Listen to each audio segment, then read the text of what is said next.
எப்படி கட் பண்ண போகிறோம்னு சொல்ல போகிறோம். ஃபஸ்ட்டு வந்து கிளாத்தை வந்து ரெண்டாக மடிச்சுக்கணும். ரெண்டாக மடித்து அதை அப்படியே வந்து நாலாக மடிச்சுக்கணும். இப்படி நாலாக மடிச்சுக்கணும்.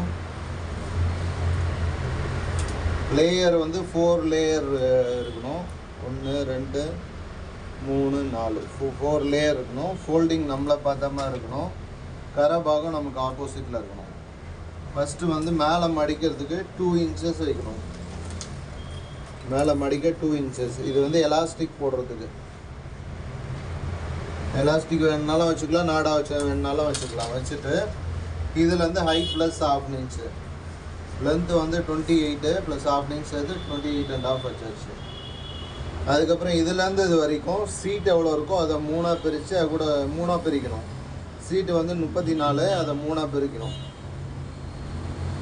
இதை வச்சுட்டு சீட்டை 3ஆக பிரித்து அதை வச்சுட்டு அதுலேருந்து அப்படியே ஸ்ட்ரெயிட் லைனு லாஸ்ட் எண்டு வரைக்கும் வச்சுட்டு அங்கேருந்து 2 இன்ச்சு உள்ளே தள்ளிக்கணும். உள் பக்கமாக 2 இன்ச் வச்சு ஸ்ட்ரெயிட் லைன் போட்டு இது வளைவு போட்டுக்கணும். இந்த வளைவு போட்டு கீழே பாட்டம் வந்து ஃப்ளேயர் நிறைய வேணும்னா லாஸ்ட் வரைக்கும் வச்சுக்கணும். இவ்வளோ லேயர் இவ்வளோ லூஸ் வேண்டாம், கொஞ்சம் கம்மி பண்ணணும் அப்படின்னா நமக்கு எவ்வளோ தேவையோ அந்த அளவு வச்சுட்டு அப்படியே பெண்டு பண்ணிக்கணும். இப்போ வந்து கட் பண்ண வேண்டியது இந்த ரவுண்டு, இந்த லாஸ்ட்டு கட் பண்ணணும். இது வந்து பெரியவங்களுக்கு. இதே சின்னவங்களுக்கு பண்ணணும் அப்படின்னா இந்த லூஸ் வந்து துணியோட அகலம் லாஸ்ட் வரைக்கும் வச்சோன்னா சின்னவங்களுக்கு வந்து ரொம்ப அதிகமாக இருக்கும்.